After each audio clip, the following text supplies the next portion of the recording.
열왕기하 5장은 여러분 뭐 어릴 때부터 교회를 다니신 분이라고 한다면, 내가 교회를 적을 좀 둔 적이 있다라고 한다면 많이 들었을 나병 환자 나아만이 고침을 받는 그런 기적이 적혀 있는 이야기입니다. 여러분 뭐 내용은 너무나도 잘 아시는 내용일 겁니다. 이 5장에 이제 크게 등장하는 인물 셋이 있죠.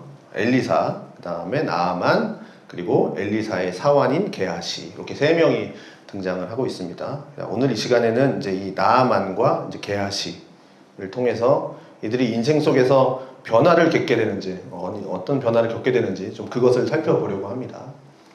자, 우선 나아만의 좀 상황을 좀 살펴보겠습니다. 5장 1절에 보면 나아만을 어떻게 소개하고 있냐면요, 이렇게 소개하고 있습니다. 아람 왕의 군대 장관 나아만은 그의 주인 앞에서 크고 존귀한 자니 이는 여호와께서 전에 그에게 아람을 구원하게 하셨음이라. 그는 용사이나 나병 환자더라. 나아만을 이렇게 지금 소개하고 있습니다. 그러니까 나아만의 소개를 보면 우선 아람이라고 하는 나라의 군대 장관입니다. 그러니까 이스라엘과 밀접한 관계에 있죠. 저 위쪽이 아람입니다. 그 당시에는 이제 아람이 되게 이제 강대국이었습니다. 그러니 이제 그는 세상적으로 볼 때 매우 이제 출세한 사람이죠. 아람 왕의 군대 장관이니까, 군대 장관이면 거의 국방부 장관 수준입니다. 그래서 또 명예를 가지고 있는 사람이고, 그 다음에 권력을 가지고 있고, 또 왕의 군대 장관이니까 당연히 부자겠죠. 부도 많았겠죠. 그리고 세상에서 이 사람은 없는 것이 없는, 그러니까 모든 것을 가지고 있는 사람입니다. 뭐 엄청난 사람이겠죠. 그리고 그는 뭐라고 되어 있습니까? 크고 존귀한 자라고 되어 있습니다. 이유가 뭡니까? 여호와께서 그에게 아람을 구원하게 하셨기 때문이다 라고 말씀하고 있고, 또 큰 용사다 이렇게 표현을 하고 있습니다. 그런데 이 사람이 가지고 있는 약점이 있다면 그게 바로 나병 환자라는 거죠. 자, 성경에서 이 나병이라고 할 때 우리가 흔히 생각하는 뭐 그런 문둥병이라고 볼 수도 있고, 아니면 뭐 각종 피부병을 보통 이걸 같은 단어로 씁니다. 히브리어는 같은 단어로 쓰기 때문에, 나병이란 단어로 같이 쓰기 때문에 이것이 우리가 생각하는 그 나병, 한센병인지 아니면 뭐 어느 종류의 피부병인지 뭐 정확하게는 알 수 없어요. 그러면 그냥 우리가 알고 있는 그냥 나병이라고 생각해 봅시다. 내가 그냥 한센병, 나병이라고 한다면 이 사람이 가지고 있는 질병은 굉장히 심각한 질병입니다. 아시죠? 이 나병에 대한. 그러니 이 나아만이 가지고 있는 지금 이 군대 장관, 출세, 명예, 권력, 부, 이런 것들이 그가 가지고 있는 약점인 나병을 가려줄 정도로 아주 크다는 겁니다. 나병이 걸렸는데도 불구하고 지금 군대 장관이에요. 왜냐하면 나병이라고 하면 아시다시피 그 병이 생기면 자연적으로 격리가 됩니다. 나병 환자끼리 격리를 해야 돼요. 그래서 사람과 만날 수가 없습니다. 아람이니까 율법이 아니더라도 가족들과 접촉할 수 없게 떨어지는 것이 나병이에요. 왜냐하면 이 나병은 전염성이 있습니다. 그러니까 전염이 있으니까 같이 있으면 안 되죠. 그런데 지금 이 사람이 나병임에도 불구하고 여전히 지금 왕의 군대 장관을 하고 있습니다. 이 사람이 가지고 있는 권력이 굉장히 크겠죠. 나병을 가릴 정도로 이겠죠. 그리고 또 왕의 총애를 또 받고 있습니다. 그래서 나병임에도 불구하고 지금 이런 일을 여전히 하고 있다는 거죠. 그렇지만 한번 생각해 보십시오. 나아만의 입장에서 이 나병은, 나아만의 입장에서 그냥 머물러 있는 병이 아니라, 한번 앓고 나면 끝나는 병이 아니라 계속적으로 이제 심해지는 병이고, 또 이게 또 전염이 강한 병이니까 지금 당장 빨리 조금이라도 안 아플 때 이 병을 고치지 않으면 언젠가는 이 관직에서 쫓겨나겠죠. 그리고 격리될 것이고, 이제 격리가 되면 명예는 당연히 잃을 것이고, 그러면서 고통당하다가 이제 죽게 될 것이니 지금 이 사람이 가지고 있는 불안 얼마나 컸겠습니까? 빨리 고치고 싶겠죠. 빨리 고쳐야 되겠다고 생각을 하겠죠. 그리고 지금 이 사람은 성경적인 관점에서 보면 뭡니까? 이방인입니다. 나병 환자니까 이방인입니다. 그래서 구원과 또 거리가 먼 사람입니다. 그러니까 세상적으로 볼 때는 군대 장관이고 돈도 많고 출세도 잘하고 했지만 소망이 있어 보이지만, 성경의 관점에서 보면 이방인의 나병 환자, 소망이 없어 보입니다. 자, 이렇게 살던 나아만에게 이제 한 줄기 우리가 소망의 빛이 들어오죠. 그게 뭐냐면 그 집에 있던 히브리 여종인 소녀가 이렇게 말을 하는 겁니다. 아무래도 전쟁 중에 포로로 끌고 왔겠죠. 우리 주인이 사마리아에 계신 선지자 앞에 계셨으면 좋겠습니다. 그가 그 나병을 고칠 것입니다. 라고 이제 이 여종이 얘기하는 거죠. 히브리 여인이. 이 나아만은 굉장히 높은 사람이고 군대 장관 아닙니까? 그리고 히브리 여종은 전쟁에서 잡아온 뭐 포로 노예니까 굉장히 뭐 신분 차이는 엄청나겠죠. 그런데 지금 이 소녀의 말을 누가 듣겠습니까? 이 나아만이 들을 이유가 없죠. 근데 나아만은 그 여종의 말을 듣습니다. 왜 들었을까요? 그만큼 절박했다라는 거예요. 평상시에는 듣지도 않았을 말이었을 것 같은데 이 뭐 거의 뭐 밑에 있는 거의 전쟁 포로의 말을 누가 듣습니까? 그런데 그만큼 절박했다는 생각이 들어요. 그래서 아람의 왕에게 가서 이 이야기를 하고 그리고 또 아람 왕은 또 나아만의 이야기를 또 들어줍니다.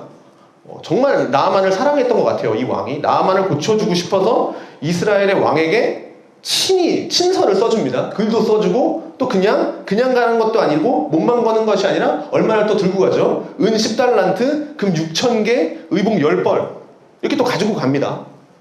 자, 은 10달란트가 어느 정도냐면 한 달란트가 한 34kg 정도 된다고 합니다. 그러니까 10달란트니까 340kg죠. 은이 340kg입니다. 그리고 금 6,000개는 한 69kg 된다고 합니다. 그 정도에 되는 은과 금을 가지고 가는 거죠. 의복 10개. 요즘처럼 옷이 많은 시대야. 의복 10개. 뭐 이게 뭔가 하겠지만 이때는 보통 사람이 한 벌, 두 벌 갖고 평생 사는 시대예요. 옷이 그렇게 뭐 흔한 시대가 아닙니다. 아주 좋은 압감으로 만들어진 귀한 옷은 그래서 굉장히 가치가 있는 거죠. 내다 팔아도 엄청나게 비싸게 팔 수 있는 거죠. 이 예물을 가지고 이제 가는 겁니다. 그게 10벌씩이나 들고 가는 겁니다. 자, 근데 아시다시피 북이스라엘과 이 아람이 정치적으로 아주 관계가 좋다면 뭐 얼마든지 우호적인 관계에서 갈 수도 있겠지만 아시다시피 보면 이거 앞뒤 전후 좌우로 보면 아람이랑 계속 싸워요. 이스라엘과 아람이 계속 싸웁니다. 자, 이스라엘과 아람은 적대적인 관계였고 계속적으로 전쟁하고 있는 사이입니다. 자, 그럼에도 아람 왕이 이 나아만을 적국의 왕에게 예물과 편지를 써서 보낸 겁니다. 그를 낫게 해달라는 겁니다. 그만큼 절박했고 그만큼 또 왕의 총애를 받았던 것 같아요. 자, 이스라엘 왕에게 보내는 글 속에는 뭐라고 써 있었습니까? 내가 내 신하 나아만을 당신에게 보내노니 이 글이 당신에게 이르거든 당신은 그의 나병을 고쳐주소서. 이렇게 보낸 겁니다. 자, 이 편지를 받아든 이 이스라엘 왕이 어떠한 행동을 하는지 아시죠? 그는 자기 옷을 찢습니다. 이 편지를 받았는데 자, 보통 이게 성경에 나올 때 언제 옷을 찢습니까? 설교 때 많이 들어보셨나요? 매우 비통하고 매우 슬플 때 옷을 찢습니다. 이처럼 아주 어렵고 정말 고통스러운 순간에 옷을 찢는 겁니다. 근데 지금 이스라엘 왕이 예물을 들고 나오는 아람 장군을 보면서 그리고 아람 왕이 써준 편지를 보면서 왜 이렇게 비통한 마음으로 비참한 마음으로 옷을 찢을까? 뭐라고 되어 있습니까? 당신은 그의 나병을 고쳐주소서라고 했습니다. 당신은 그의 나병을 고쳐주소서. 이 사람이 뭐 의사입니까? 왕이 뭐 의사입니까? 의사라고 하더라도 아시다시피 지금 이 당시에는 나병을 고칠 수 있는 의술이 없어요. 약이 없어요. 사람의 힘으로 고칠 수 없어요. 자, 그런데 이 왕에게 너는 내 신하를 고쳐내라. 그렇게 하고 있으니 이 사람이 얼마나 지금 왕이 애가 타겠습니까? 아니 고칠 수 없는 병을 가지고 지금 고치라고 얘기를 하고 있으니 이스라엘 왕이 고쳐라 라고 얘기하고 있으니 이것을 빌미로 삼으로 못 고쳤네? 전쟁 이렇게 일으키려고 하는 거 아니야? 그러면서 이제 매우 비통한 표정으로 슬픔을 가지고 이제 옷을 찢은 겁니다. 이때 엘리사가 이제 이 이야기를 듣고 개입을 하는 거죠. 그러면서 왕에게 이렇게 얘기하는 거죠. 그 사람을 내게로 오게 하소서. 그가 이스라엘 중에 선지자가 있는 줄 알리이다.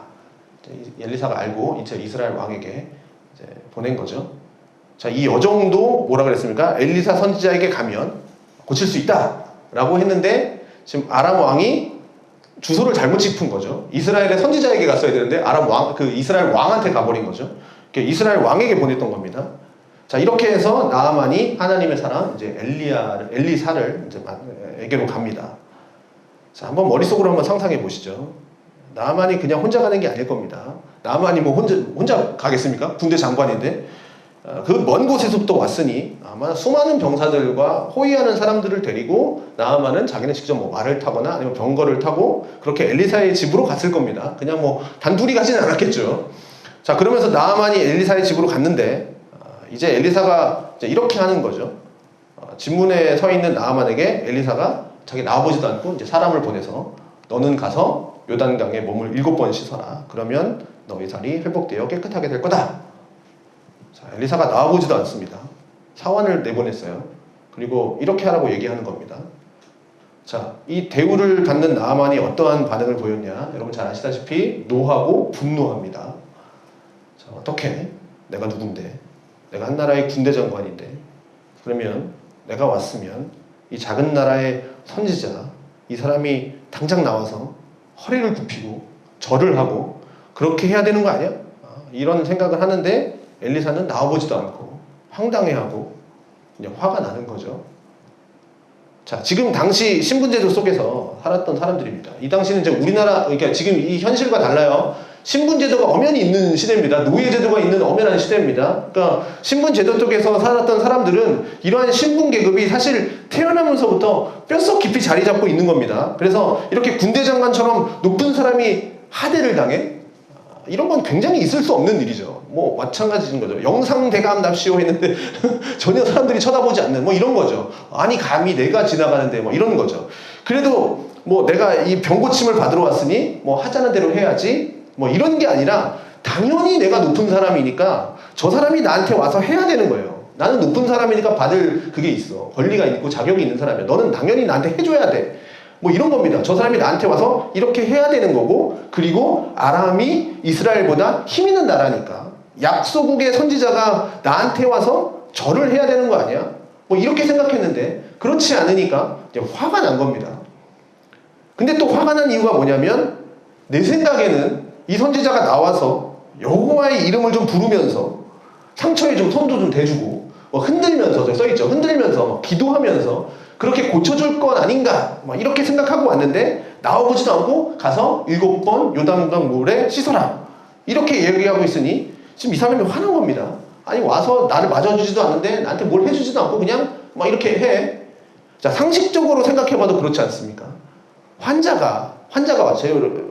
여러분 환자가 왔다고 생각해 보십시오. 아니면 여러분이 환자라고 생각해 보십시오. 환자가 의사를 만나서 좀 얘기도 좀 나누고 좀 내 환부도 좀 만져주고 뭐 치료할 것 있으면 좀 치료해주고 또 기도도 해주고 그러면 좋을 거 아닙니까?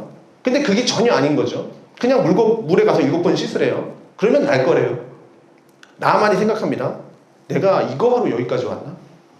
물로 씻으라면 우리나라에도 요단강보다 훨씬 더 좋은 강이 많고 또 목욕하라 그랬는데 그럼 뭐 집에서 목욕해도 되고 내가 이거 하려고 여기까지 왔나? 하면서 이제 마음이 확상해서 돌아갑니다. 자, 여기서 이스라엘 왕과 또 나아만이 보여주고 있는 공통적인 모습이 있는데 짐작이 가십니까? 이 이스라엘 왕도 자기가 누구인지 잘 모르고 있고 그리고 나아만도 자기가 누구인지를 잘 모른다는 겁니다. 자, 이스라엘 왕이 이 당시의 왕이 누구냐면 여호람입니다. 여호람 왕인데 이 사람이 어떻게 반응을 했습니까? 뭐라고 말했죠? 내가 사람을 죽이고 살리는 하나님이냐? 그가 어찌하여 사람을 내게로 보내 그의 나병을 고치라고 하느냐? 이제 이렇게 말합니다. 그러니까 내가 하나님이냐? 내가 어떻게 나병을 고치냐? 지금 이 말인 겁니다. 자, 그건 자기가 하나님이 아니라는 뜻인 거죠. 내가 고칠 수도 없는데. 자, 그런데 잘 생각해 보십시오. 죄인들이 평소 갖고 있는 마음이 뭡니까? 내 안에 죄인들의 본성이 뭡니까? 내가 하나님이다. 내가 신이다. 내가 가장 높다. 이 생각을 하면서 사는 게 죄인의 특징이에요. 그래서 심지어 하나님조차도 내 뜻대로 움직여야 되고 하나님도 내 생각대로 이루어져야 되는 게 죄인의 특징입니다. 그래서 인간이 하나님처럼 되려고 하는 거죠. 하나님보다 더 높아지려고 인간이 죄를 지은 거 아닙니까? 그게 아담과 하와의 죄 아닙니까? 그렇게 죄에 빠진 인간은 인간은 마음속에서 하나님을 거부하는 거죠. 그리고 하나님의 자리에 서서 내가 하나님처럼 살려고 하는 그 마음을 갖고 살고 있으니까 평소에는 내가 하나님이다. 이런 생각을 갖고 사는 것이 이 죄인이 가지고 있는 이 죄인이 이렇게 말합니다. 그렇게 평소에 그런 마음을 갖고 있는데 지금 이 상황에는 이렇게 얘기하는 겁니다. 내가 하나님이냐? 내가 어떻게 나병 고치냐? 뭡니까? 자기가 불리할 때는 하나님 이름을 대면서 나 하나님 아니다. 이게 죄인의 특징입니다.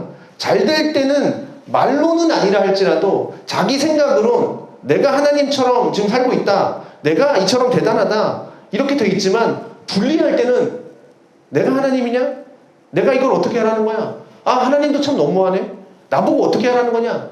뭐 이렇게 반응하는 거죠. 잘 될 때는 막 내가 하나님인 것처럼 내 힘으로 다 한 거고 안 될 때는 왜 하나님 안 도와주시는 거지? 막 이러는 거죠. 나아만은 어떻습니까? 이 사람도 하나님은 누군지 몰라요. 이방 사람이니까 하나님이 누군지 몰라요. 교만으로 가득 찼습니다.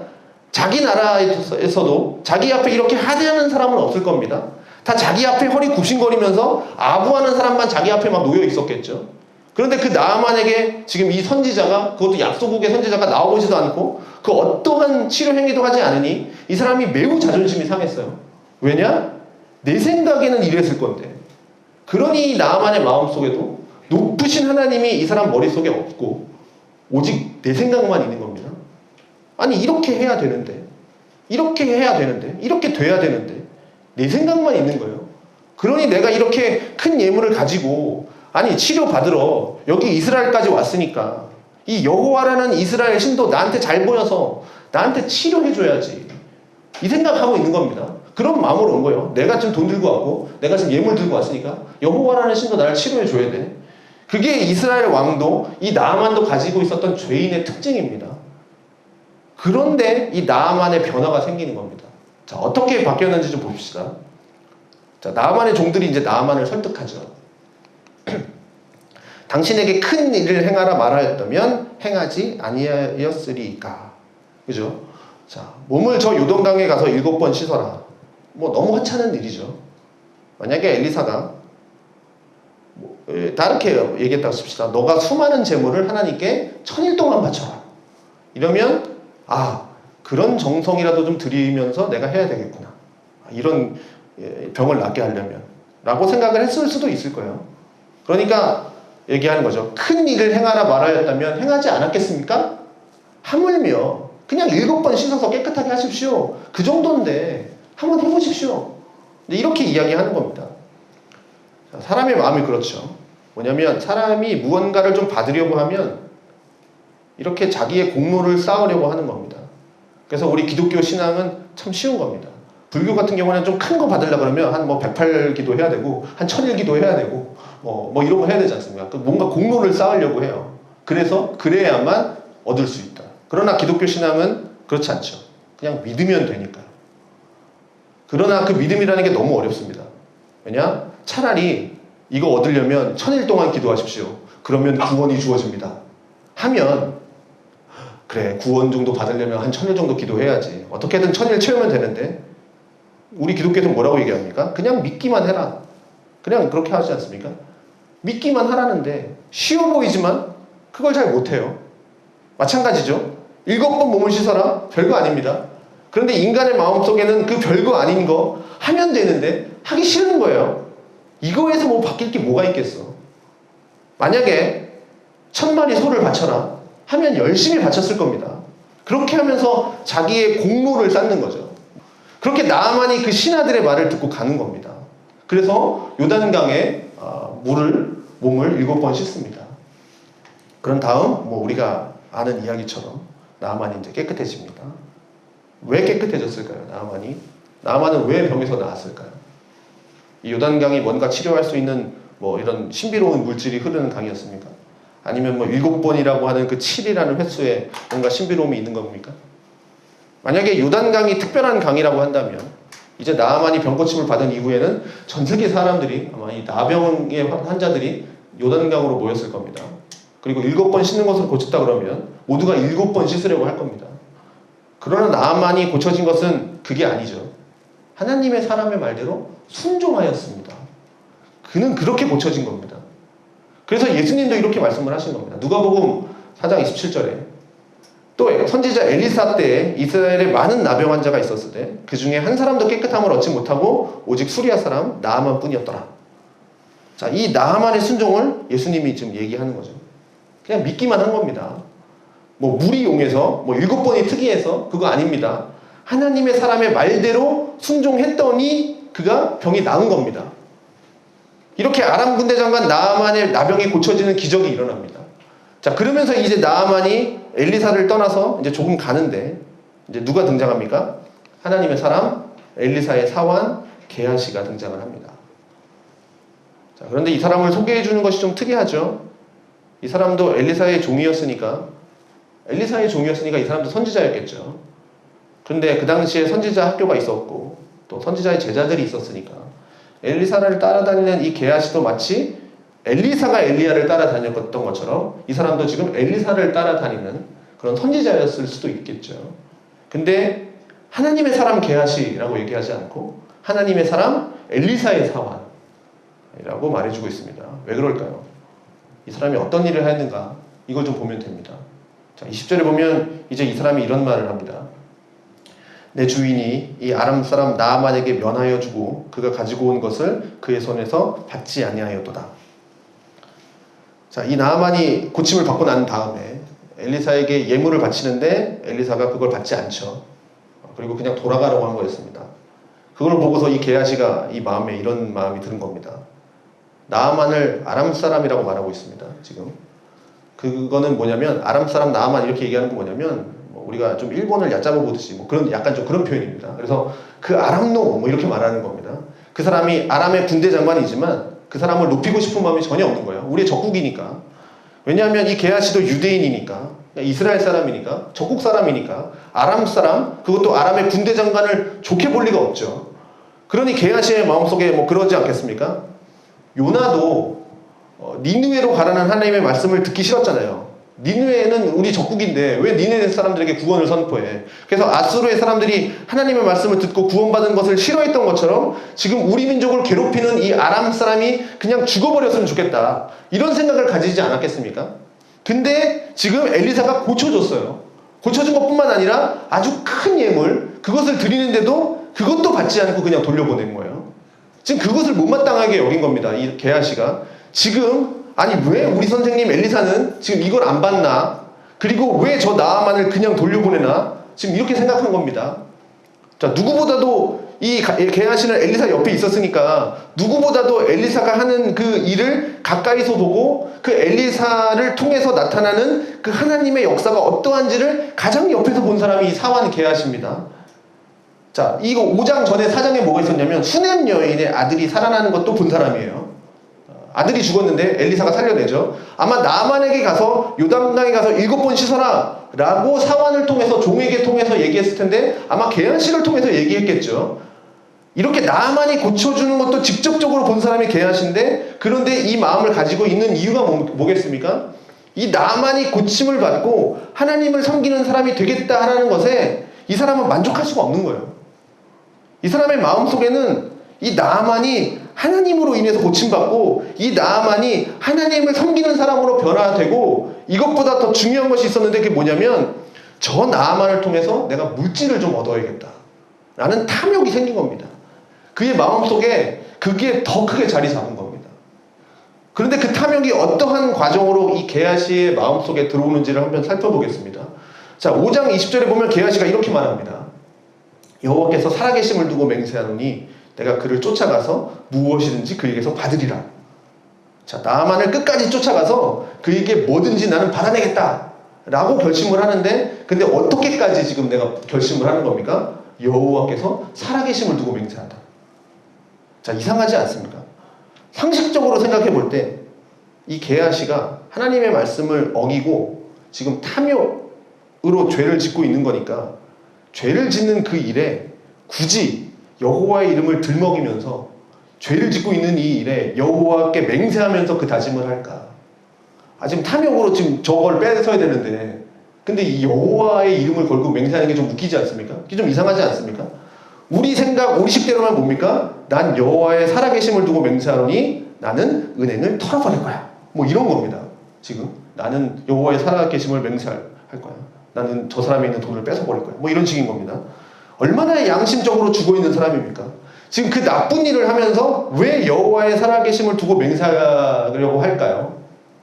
그거는 지금 여호와의 살아계심을 두고 맹세한다는 얘기는 반드시 하겠다는 겁니다.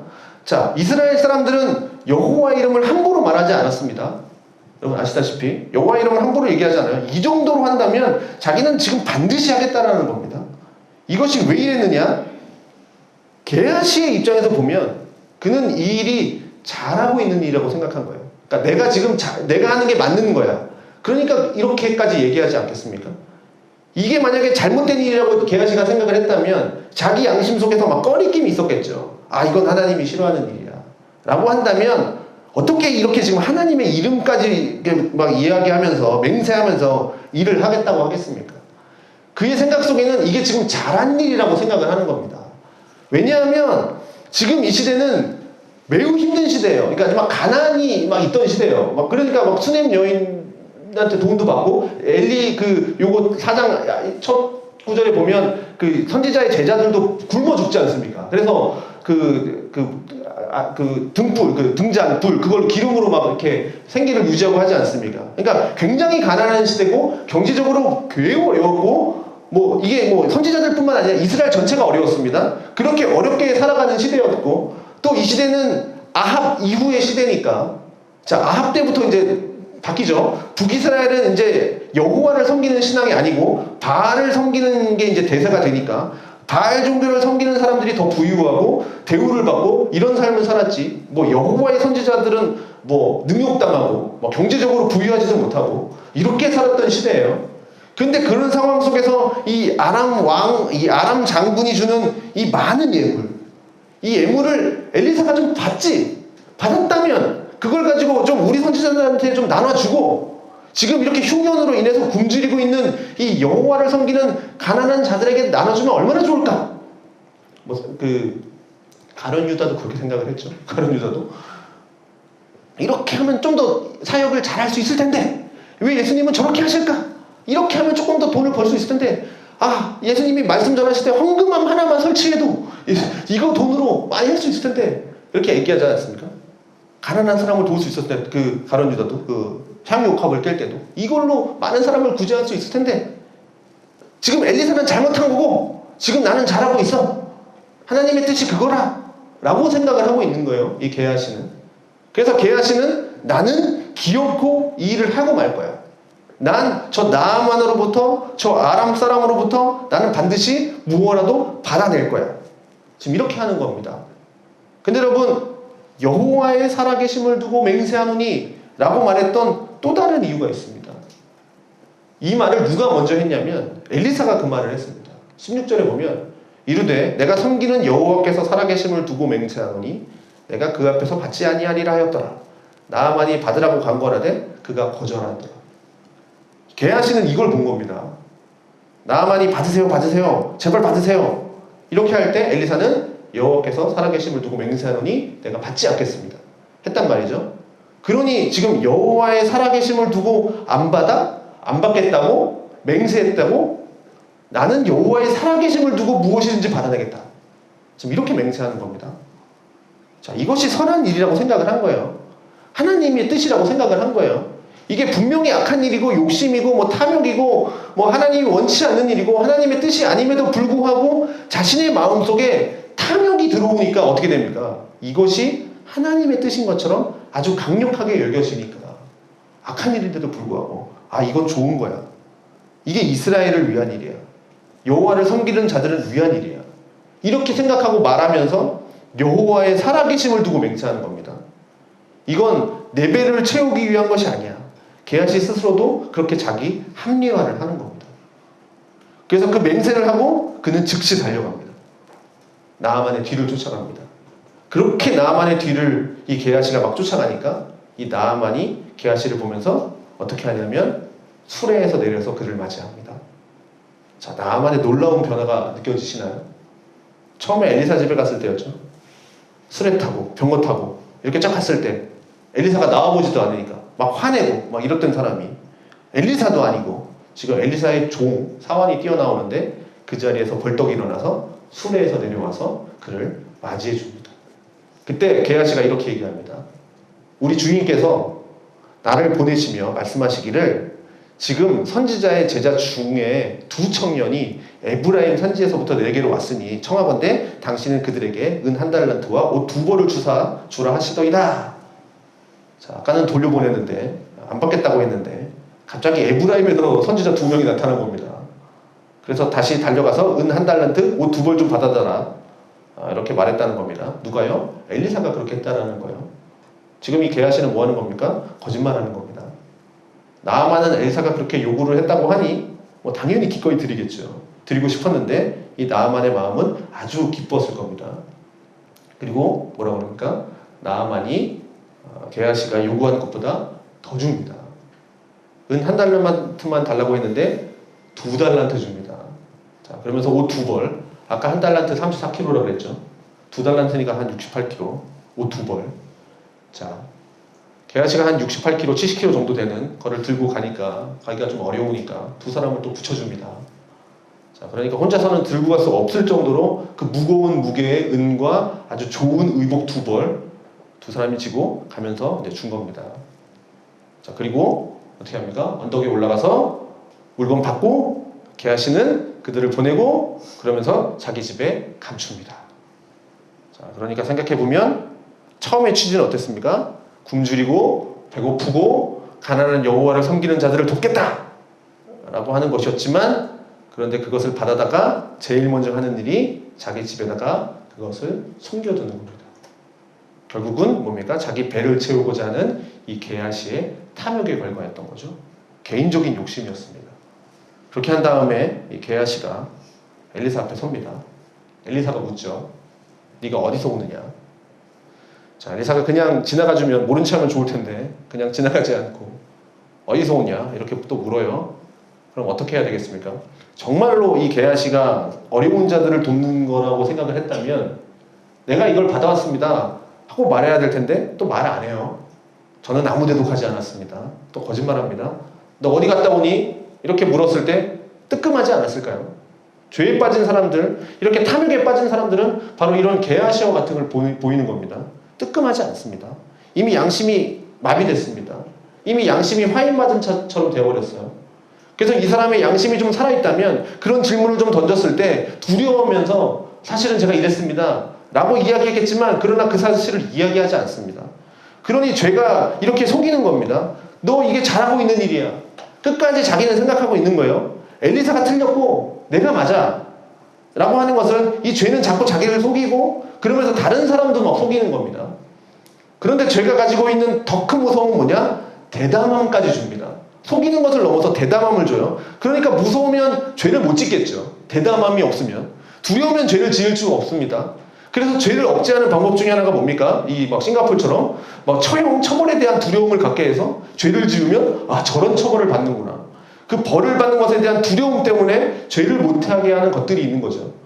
그런데 죄를 짓게 되는 것은 뭡니까? 그런 것조차도 두려워하지 않는 겁니다. 아주 대담함을 보이는 겁니다. 그래서 아까 게하시가 어떻게 했습니까? 여호와의 살아계심을 두고 맹세했습니다. 그런 다음에 생각하고 고민하고 뭐 갈까 말까 그런 것이 한 게 아니라 그냥 즉시 달려갑니다. 이게 바로 대담함에서 나오는 행동인 거죠. 고민하지 않아요. 그러니 뭐 생각하고 숙고하고 이게 맞는가, 이게 하나님의 뜻인가 이렇게 다시 한번 생각하고 뭐 그런 것이 아니라 그냥 가버립니다. 그냥 죄를 짓는 자리로 그냥 가버리는 겁니다. 그것이 옳은 것인지 아닌지 뭐 그걸 생각할 겨를도 없이 이것이 맞다 생각하니까 그냥 곧장 달려가서 죄를 짓는 것이 이게 죄의 대담함이에요. 게하시가 지금 이런 걸 가지고 있는 거예요. 그 죄로 그 마음이 가득하고 탐욕으로 그 마음이 가득하니까 난 반드시 이 일을 이룰 거야 라고 하는 확신을 가지고 그렇게 나아가니까 지금 이 사람에게는 하나님도 두렵지 않습니다. 왜 거룩한 사람 옆에 섰을 때 우리 그런 거 좀 느끼지 않습니까? 왠지 좀 두려워하는 마음이 있지 않습니까? 거룩한 사람 옆에 있으면 뭔가 좀 저 사람은 뭔가 나를 좀 꿰뚫어보는 것 같아. 얘기하다 보면 왠지 내 잘못이 들춰질 것 같아. 이런 생각이 들 수도 있는데, 그런데 엘리사는 또 선지자고 하나님의 말씀을 전하는 자고 게하시는 계속 받겠죠. 놀라운 기적을 일으키는 자에도 불구하고 그 선지자 앞에 선 이 사람이 전혀 두려워하지 않으면서 거짓말을 일삼습니다. 이게 하나님의 뜻이라고 자기는 생각하고 있으니까요. 그것이 탐욕이고 죄인데 그걸 모르고 자기가 하나님의 뜻으로 잘 살고 있다라고 생각하기 때문에 그래서 죄가 무서운 겁니다. 그렇게 속이는 거예요.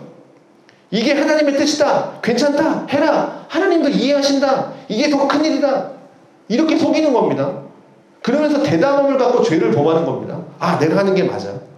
여기서 엘리사가 게하시의 말을 좀 믿어주면서 넘어갔으면 좋았겠지만 게하시의 입장에서는 해피엔딩이겠지만 그렇지 않죠. 26절에 엘리사는 이렇게 말합니다. 한 사람이 수레에서 내려 너를 맞이할 때 내 마음이 함께 가지 아니하였느냐. 자, 한 사람 누굽니까? 나아만이 수레에서 내려서 맞이했죠. 게하시를. 그때 내 마음이 함께 갔다. 하나님께서 엘리사에게 감동을 주신 것 같아요. 엘리사가 모든 부분을 다 알고 있는 건 아니겠죠. 엘리사가 뭐 이렇게 뒤에서 보고 있었거나 이런 거 아니겠죠. 수넴 여자 엘리사에게 막 달려오고 있을 때 아들이 죽어서 이렇게 달려오고 있을 때 엘리사는 평안하냐 이렇게 물어보라고 했어요. 아들이 죽었다는 거 엘리사는 몰랐습니다. 그러니 이 엘리사는 모든 걸 꿰뚫고 있는 사람은 아닙니다. 그도 사람입니다. 하나님이 아니라. 근데 하나님이 이제 감동을 주신 것 같아요. 게하시가 이런 일을 했다라는 것을 감동으로 하셨던 것 같아요.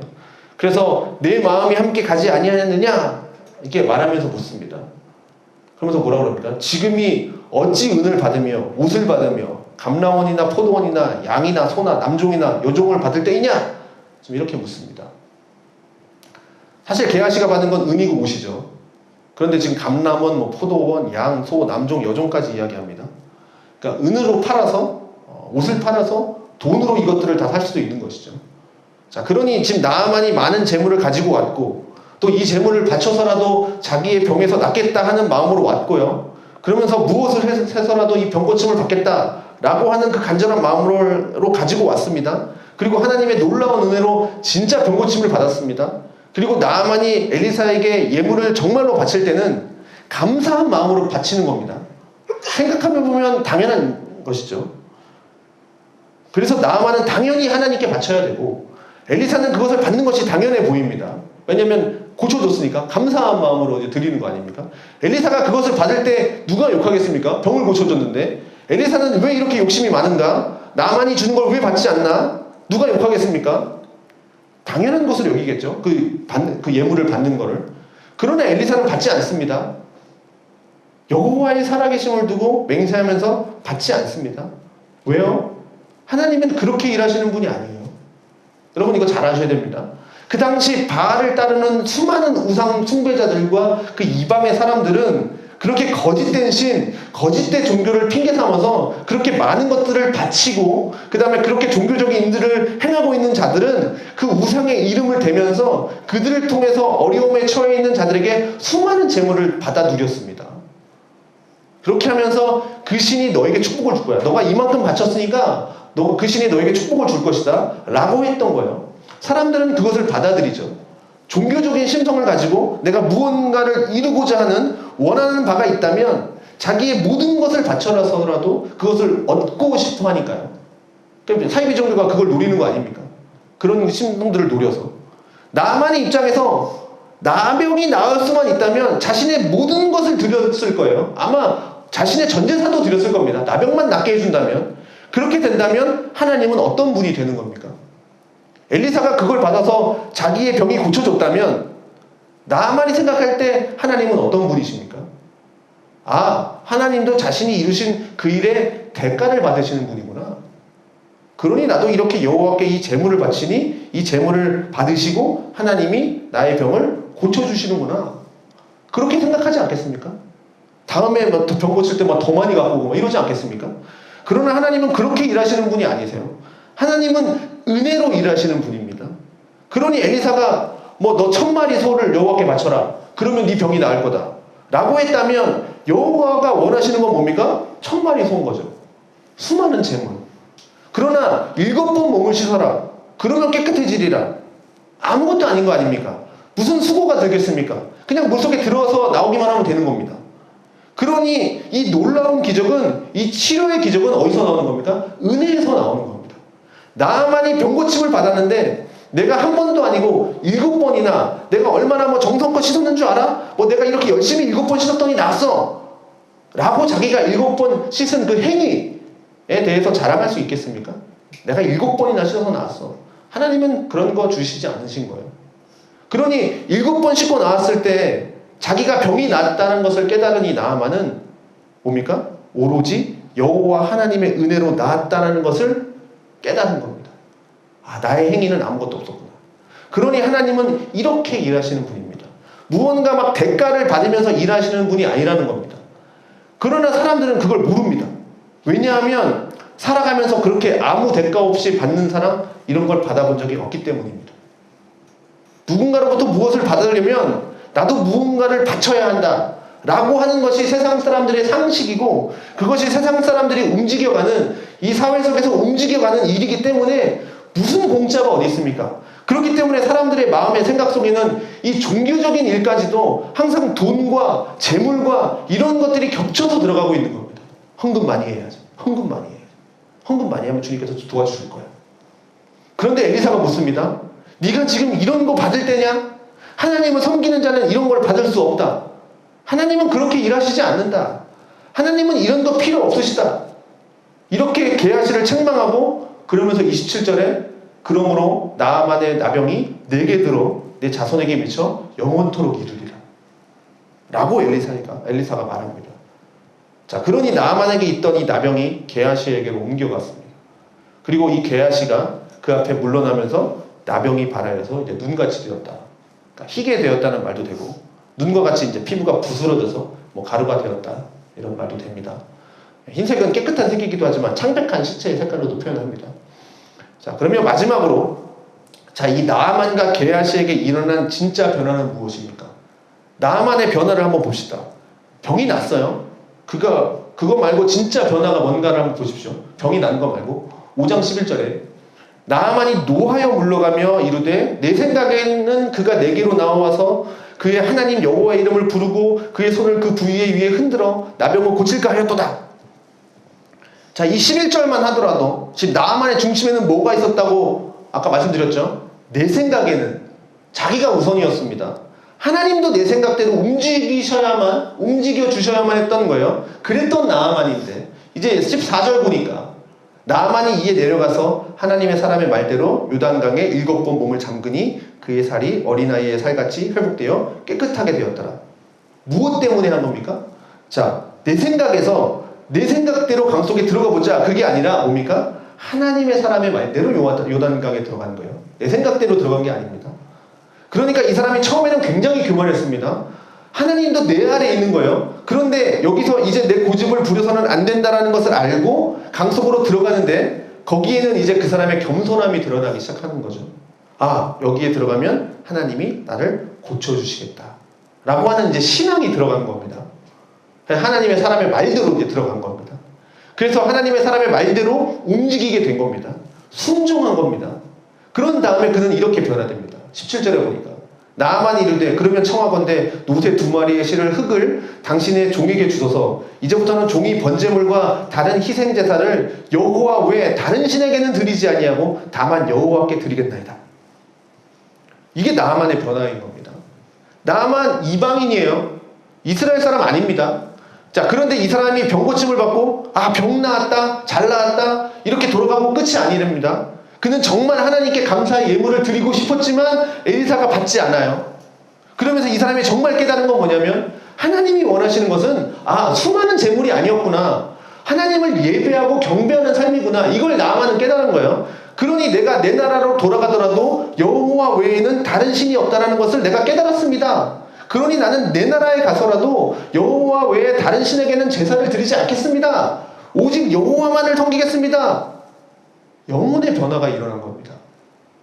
그러니 처음에는 내가 죄인이고 여호와가 누군지도 몰라서 내 생각대로 살아가던 사람인데 이게 깨진 겁니다. 나는 죄인일 뿐이에요. 난 아무것도 할 수 없어요. 나만에게는 자신에게 가지고 있는 그 수많은 권력과 이런 것들이 있었지만 그러나 나병이 자신에게 큰 약점이었지만 오히려 이런 걸 통해서 이 사람은 여호와를 만나게 됩니다. 이 나병을 통해서 여호와를 만나게 된 거죠. 이게 하나님을 만나게 됩니다. 그러면서 하나님의 일하심을 깨닫습니다. 자, 이것이 나아만에게 일어난 변화입니다. 그리고 이것이 여호와 하나님께서 하시는 일입니다. 부자에게도 가난한 자에게도 이방인에게도 선지자에게도 선지자 제자들에게도 하나님은 역사하시고 그렇게 순종하는 자들에게는 하나님께서 놀라운 변화를 일으켜 주십니다. 그런 이방인이었던 나아만도 그렇게 교만했던 이 나아만도 하나님을 섬기는 겸손한 예배자로 바꾸어 주셨습니다. 하나님을 예배하는 사람으로 바꾸어 주신 겁니다. 그런데 게하시는 어떻습니까? 게하시는요 하나님의 사람이었습니다. 하나님의 사람 엘리야의 사원이었습니다. 이 사람은 가장 가까이, 가장 곁에, 하나님의 사람 옆에 가장 가까운 곳에 있었던 사람이지만 육신적으로는 가까이 있었습니다. 엘리사 가장 옆에 있었습니다. 예수님의 가장 옆에 있었던 그 가룟 유다, 그 가룟 유다가 예수님을 파는 것처럼 이 사람도 엘리사의 가장 옆에 있었지만 이 사람 마음속에는 탐욕이 들어왔습니다. 그러니까 아무리 하나님 사람 옆에 있고 아무리 내 몸이 교회 안에 있고 신앙 공동체 안에 있고 내 혈통이 하나님께 택함받은 아브라함의 자손의 피가 흐르는 그 혈통을 가지고 있다 할지라도 내 마음속에 이미 탐욕이 들어와서 이 탐욕의 문제를 뿌리채 뽑아내지 못하면 이 게하시도 변하는 거예요. 나아만은 하나님을 모르는 자리에서 하나님을 섬기는 자리로 변화되었지만 이 게하시는 하나님을 섬기는 자리에 있던 자가 하나님을 욕보이는 자리로, 하나님을 없애고 내 생각에 따라 움직이는 자로, 나를 위해서 살아가는 자로 바뀌어지게 됩니다. 그래서 누구나 변할 수 있는 겁니다. 이게 한편으로 보면 소망이지만 한편으로 보면 경고입니다.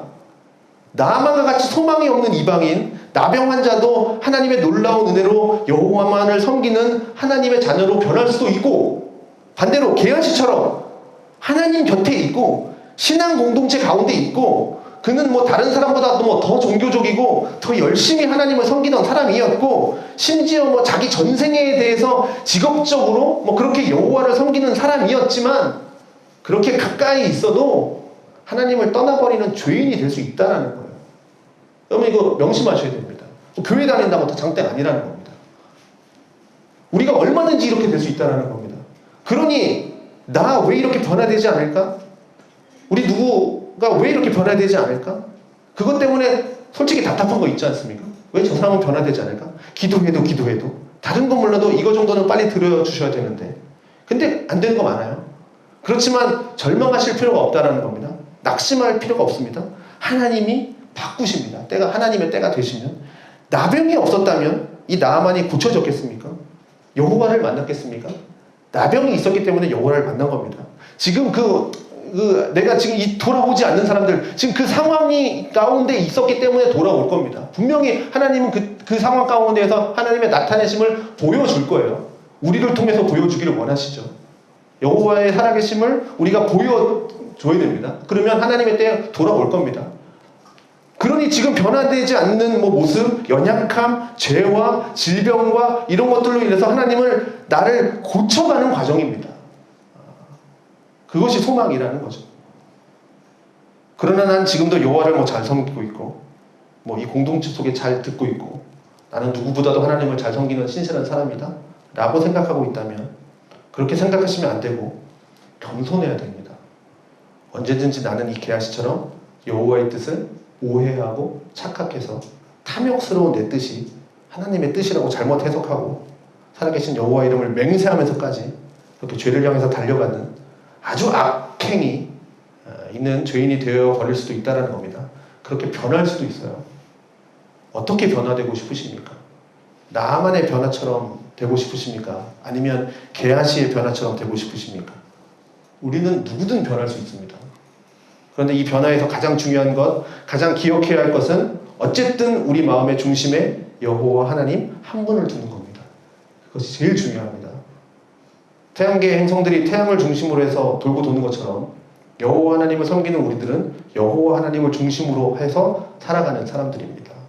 그 태양을 빼버리면 태양계의 행성들이 다 자리 이탈하고 운행될 수 없을 것입니다.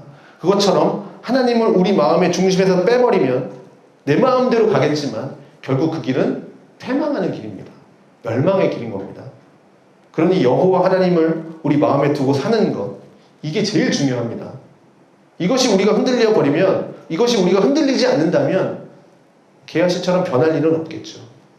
여호와 하나님을 중심 가운데 보시면, 그리고 하나님이 끝까지 우리를 지켜주십니다. 그런 우리에게 이 게하시처럼 이런 잘못된 변화가 우리에게는 일어나지 않을 겁니다. 그런 하나님을 끝까지 신뢰하시고 믿음으로 하나님 앞에 서십시오. 그래서 이렇게 여호와만을 섬기고 여호와만을 경배하는 그러한 변화가 우리 모두에게 있기를 주님의 이름으로 축원드립니다.